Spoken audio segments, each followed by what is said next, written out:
ఓం శాంతి. Murali date 23/7/2026. మధురమైన పిల్లలు, మీరు తండ్రి సమానంగా సత్యాతి సత్యమైన సందేశకులుగా అనగా మెసెంజర్లుగా అవ్వాలి. అందరికీ ఇంటికి వెళ్ళాలనే సందేశాన్ని ఇవ్వాలి. ప్రశ్న: ఈ రోజుల్లో మనుషుల బుద్ధి రోజంతా ఎటువైపు భ్రమిస్తూ ఉంటుంది? జవాబు: ఫ్యాషన్ల వైపు. మనుషులను ఆకర్షించేందుకు అనేక రకాల ఫ్యాషన్లు చేసుకుంటారు. ఈ ఫ్యాషన్లను సినిమాల నుండి నేర్చుకున్నారు. పార్వతీదేవి కూడా ఇలా ఫ్యాషన్ చేసుకునేవారని, కేశ అలంకరణ మొదలైనవి చేసుకునేవారని భావిస్తారు. బాబా అంటారు, పిల్లలైన మీరు ఈ పతిత ప్రపంచంలో ఫ్యాషన్లు చేసుకోకూడదు. నేను మిమ్మల్ని ఎటువంటి ప్రపంచంలోకి తీసుకొని వెళ్తానంటే అక్కడ సహజ సౌందర్యం ఉంటుంది. ఫ్యాషన్లు అవసరం ఉండదు. పాట: నీవే తల్లివి, నీవే తండ్రివి. ఓం శాంతి. పిల్లలు పాటను విన్నారు. మహిమను పాడేటప్పుడు బుద్ధి పైకి వెళ్ళిపోతుంది. మీరే నావికుడు, పతిత పావనుడు మరియు సత్యాతి సత్యమైన మెసెంజర్ అని ఆత్మయే తండ్రి గురించి అంటుంది. తండ్రి వచ్చి ఆత్మలకు మెసేజ్ ఇస్తారు. మరియు ఎవరినైతే అక్కడ మెసెంజర్లు లేక సందేశకులని అంటారో వారిలో కొంతమంది చిన్నవారిగా, కొంతమంది పెద్దవారిగా ఉంటారు. వాస్తవానికి వారు మెసేజ్ను లేక సందేశాన్ని ఇవ్వరు. వారికి అసత్యపు మహిమను చేస్తారు. ఒక్కరికి తప్ప ఈ మనుసృష్టిలో ఇంకెవ్వరికి మహిమ లేదని పిల్లలు అర్థం చేసుకున్నారు. అందరికన్నా ఎక్కువ మహిమ ఈ లక్ష్మీ నారాయణులది. ఎందుకంటే వారు కొత్త ప్రపంచానికి యజమానులు. ఇది కూడా భారతవాసులకు తెలుసు. ప్రపంచంలోని వారికి భారత్ ప్రాచీన దేశమని మాత్రమే తెలుసు. భారత్లోనే దేవతల రాజ్యం ఉండేది.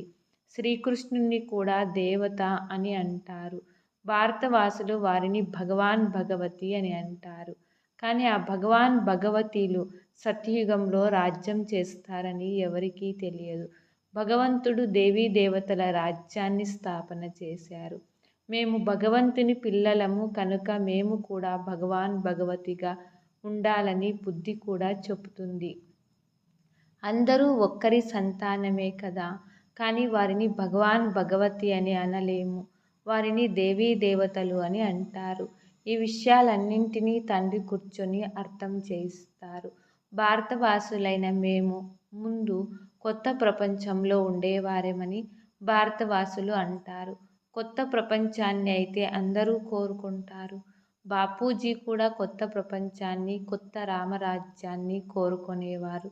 కానీ రామరాజ్యం అంటే అర్థమేమిటో అనేది ఏమాత్రమూ తెలియదు. ఈ రోజుల్లో మనుషులకు ఎంత అహంకారం ఉంది. కలియుగంలో రాతి బుద్ధి కలవారు, సత్యయుగంలో పారస బుద్ధి కలవారు ఉంటారు.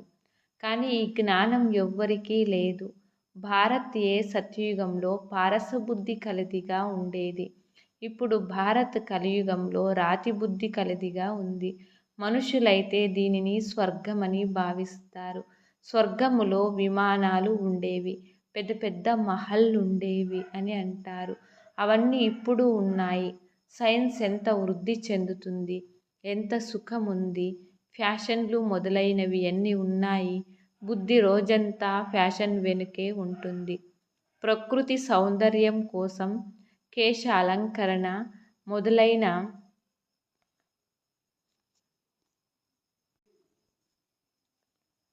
కృత్రిమ సౌందర్యం కోసం కేశ అలంకరణ మొదలైన అలంకరణలు ఎలా చేసుకుంటారు, ఎంత ఖర్చు చేస్తారు? ఈ ఫ్యాషన్లు సినిమాల నుండి వచ్చాయి. మేము పార్వతీదేవి వలె కేశ అలంకరణ మొదలైనవి చేసుకుంటామని భావిస్తారు. ఇవన్నీ ఆకర్షించేందుకు చేసుకుంటారు. ఇంతకుముందు స్త్రీలు ఎవరు వారిని చూసే ఆకర్షితులవ్వకూడదని ముఖంపై నల్లటి ముసుగు ధరించేవారు. దీనిని పతిత ప్రపంచము అని అంటారు. నీవే తల్లివి, తండ్రివి నీవే అని పాడుతారు. కానీ ఇలా ఎవరిని పిలవాలి? తల్లి, తండ్రి ఎవరు? ఇది కూడా తెలియదు. తల్లి, తండ్రి తప్పకుండా వారసత్వాన్ని ఇచ్చి ఉంటారు. తండ్రి పిల్లలైన మీకు సుఖ వారసత్వాన్ని ఇచ్చారు. బాబా మేమైతే మీ నుండి తప్ప ఇంకెవరి నుండి వినమని అంటారు కూడా. శివబాబా మహిమా గాయనం చేయడం జరుగుతుందని ఇప్పుడు మీకు తెలుసు. బ్రహ్మ ఆత్మ కూడా స్వయంగా అంటుంది, నేను పావనముగా ఉండేవాడిని, ఇప్పుడు పతితముగా అయ్యాను. బ్రహ్మ పిల్లలు కూడా ఇలాగే అంటారు. బ్రహ్మ కుమారులైన మేము దేవీ దేవతలుగా ఉండేవారం. తర్వాత 84 జన్మల అంతిమంలో పతితంగా అయ్యాము. ఎవరైతే నంబర్ 1 పావనంగా ఉండేవారో వారే నంబర్ 1 పతితంగా అయ్యారు. తండ్రి ఎలా ఉంటారో పిల్లలు కూడా అలాగే ఉంటారు. స్వయంగా మీరు కూడా అంటారు, శివబాబా కూడా అంటారు, నేను వీరు అనేక జన్మల అంతిమంలో వస్తాను. వీరు పూజ్యులుగా ఉన్న లక్ష్మీనారాయణుల వంశంలో మొదటి నంబర్లో ఉండేవారు. ఇప్పుడు ఇది సంగమం. మీరు కలియుగంలో ఉండేవారు. ఇప్పుడు సంగమయుగం వారీగా అయ్యారు. తండ్రి సంగమయుగంలోనే వస్తారు. డ్రామా అనుసారముగా పిల్లల సంఖ్య కూడా వృద్ధి చెందుతుంది.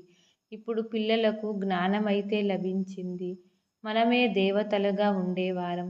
తర్వాత క్షత్రియులుగా, వైశ్యులుగా, శూద్రులుగా అయ్యాం. మొత్తం చక్రం గురించి మీకు మంచి రీతిలో తెలుసు. ఇది చాలా సహజం. మనమే 84 జన్మలు తీసుకున్నాము.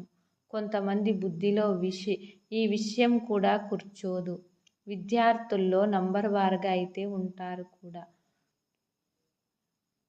కుడి నుండి ప్రారంభిస్తారు. First class, second class, third class. కుమార్తెలు స్వయం కూడా అంటారు, మాది థర్డ్ క్లాస్ బుద్ధి, మేమెవ్వరికీ అర్థం చేయించలేము. అర్థం చేయించాలని మనస్సులో అయితే చాలా అనిపిస్తుంది, కానీ మాట్లాడలేము అని అంటారు. బాబా ఏం చేయగలరు? ఇది మీ కర్మ లెక్కాచారము. ఇప్పుడు తండ్రి అంటారు, నేను మీకు కర్మ అకర్మల వికర్మల గతులు జ్ఞానాన్ని వినిపిస్తాను. కర్మలు చెయ్యాలి. ఇదైతే పిల్లలైన మీకు తెలుసు. థర్డ్ క్లాస్ బుద్ధి కలవారు ఈ విషయాలని అర్థం చేసుకోలేరు. ఇది ఉన్నదే రావణ రాజ్యం, కానీ ఈ విషయం ఎవరికీ తెలియదు. రావణ రాజ్యంలో మనుషులు వికర్మలే చేస్తారు కనుక కిందకు దిగజారిపోతూనే ఉంటారు.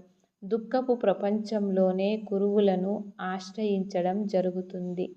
సద్గతి కోసమే గురువులను ఆశ్రయిస్తారు. వారి ముక్తులేకి తీసుకొని వెళ్తారని భావిస్తారు. అది నిర్వాణధామం, వాని నుండి అతీతమైన స్థానము.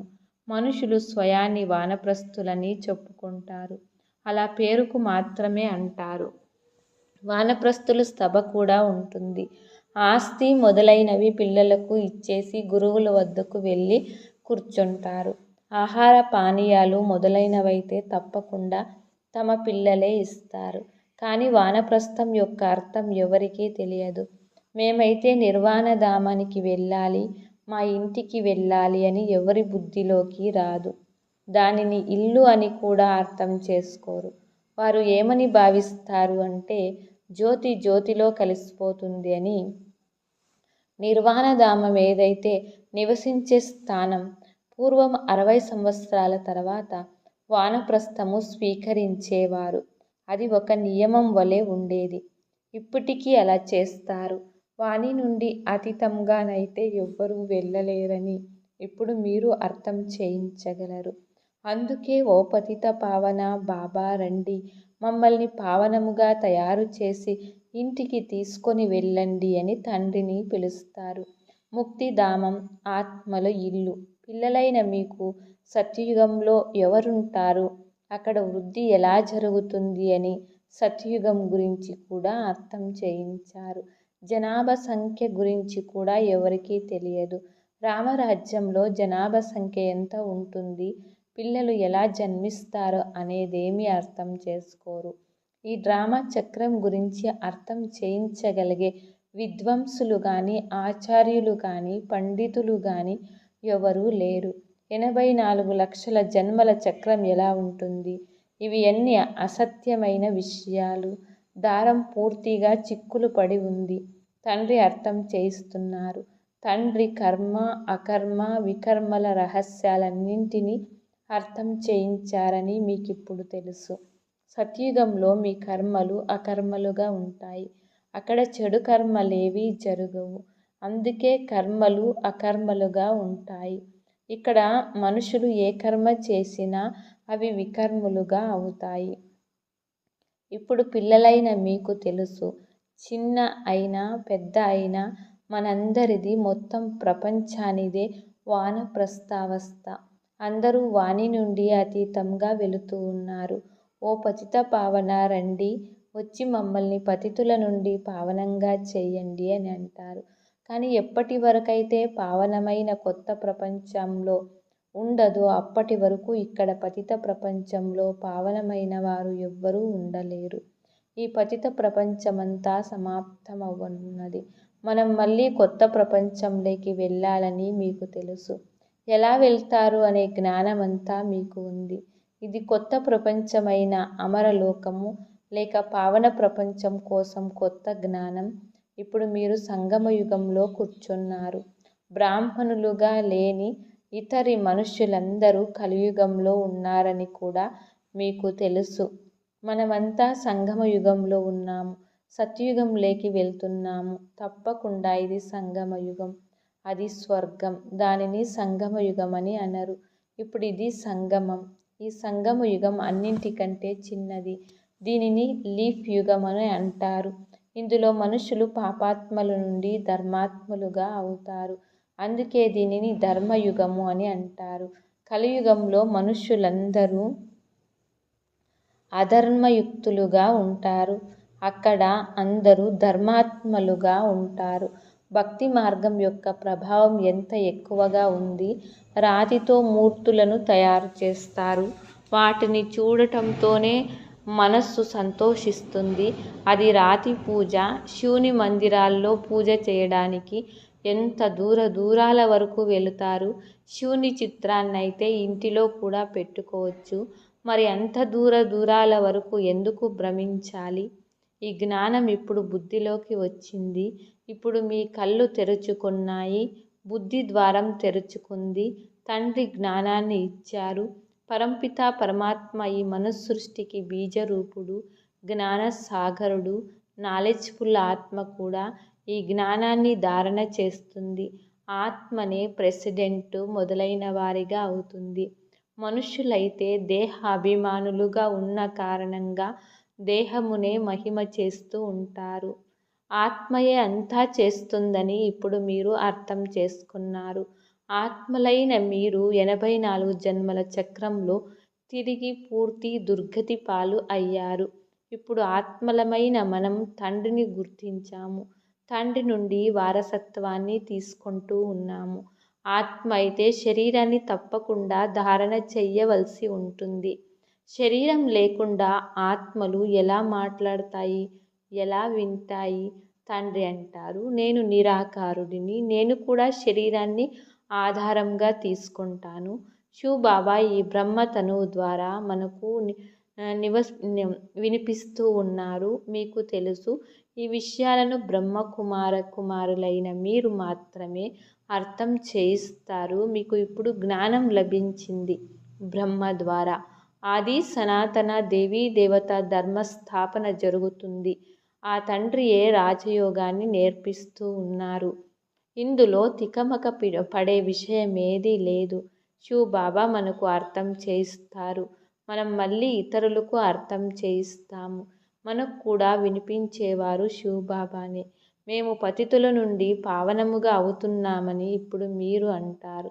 తండ్రి అర్థం చేయిస్తూ ఉన్నారు. ఇది ఉన్నదే పతిత ప్రపంచం. ఇది రావణ రాజ్యం కదా. రావణుడు పాపాత్ములుగా చేస్తాడు.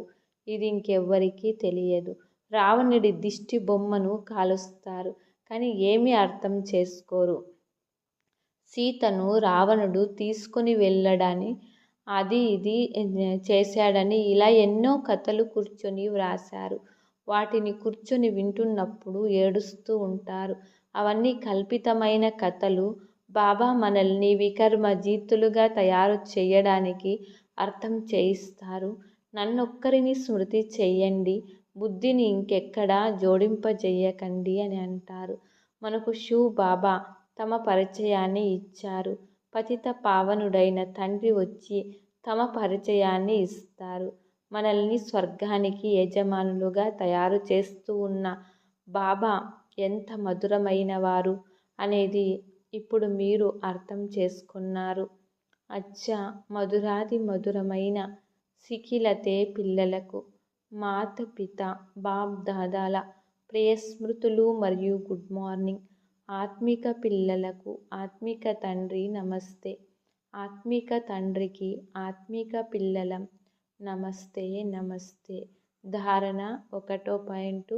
కర్మ, అకర్మ మరియు వికర్మల గతిని తెలుసుకొని శ్రేష్ఠ కర్మలు చేయాలి. జ్ఞానదానం చేసి ధర్మాత్మలుగా అవ్వాలి. 2వ పాయింట్. ఇది వానప్రస్థావస్థ. ఈ అంతిమ గడియలో పావనముగా అయ్యి పావన ప్రపంచంలోకి వెళ్ళాలి. పావనముగా అవ్వాలనే సందేశాన్ని అందరికీ ఇవ్వాలి. వరదానము. పాస్ విత్ ఆనర్గా అయ్యేందుకు సర్వుల ద్వారా సంతుష్టత అనే పాస్పోర్టును ప్రాప్తి చేసుకునే సంతుష్టమనీ భవ. ఏ పిల్లలైతే తమతో తాము, తమ పురుషార్థంతో మరియు తమ సేవతో, అలాగే బ్రాహ్మణ పరివారం సంపర్కంలో సదా సంతుష్టముగా ఉంటారో వారినే సంతుష్టమనులు అని అంటారు. సర్వాత్మల సంపర్కంలో స్వయాన్ని సంతుష్టంగా ఉంచుకోవడంలో మరియు సర్వులను సంతుష్టపరచడంలో ఎవరైతే విజయులుగా అవుతారో వారే ఈ విజయమాలలోకి వస్తారు. పాస్ విత్ ఆనర్గా అయ్యేందుకు సర్వుల ద్వారా సంతుష్టత అనే పాస్పోర్టు లభించాలి.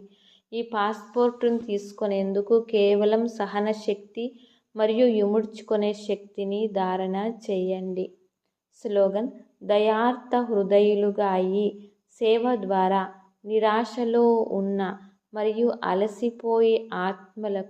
అలసిపోయిన ఆత్మలకు ఆధారాన్ని అందించండి. అవ్యక్త ప్రేరణ.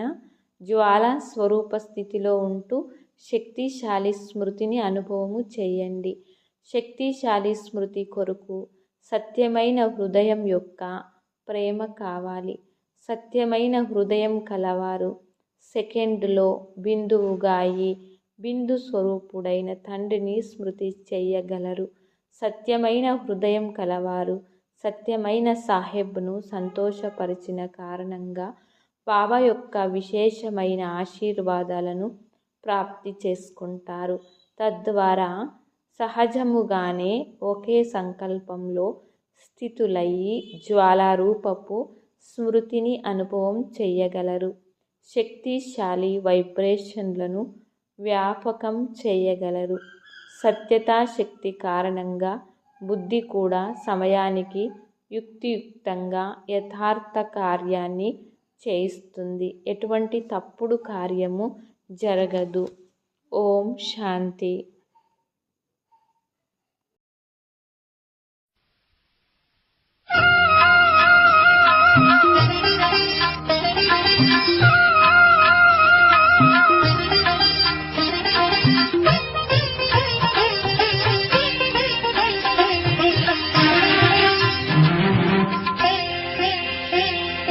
జగదంబ శారద వీణా పాణి జననీ సంగమయుగ సారథి. జగదంబ శారద వీణా పాణి జననీ సంగమయుగ సారథి. రాగము నీవే లక్ష్మివి నీవే దూర్గుణహారిణి దుర్గవు నీవే. విశ్వశాంతికే అవతరించితివి అభయ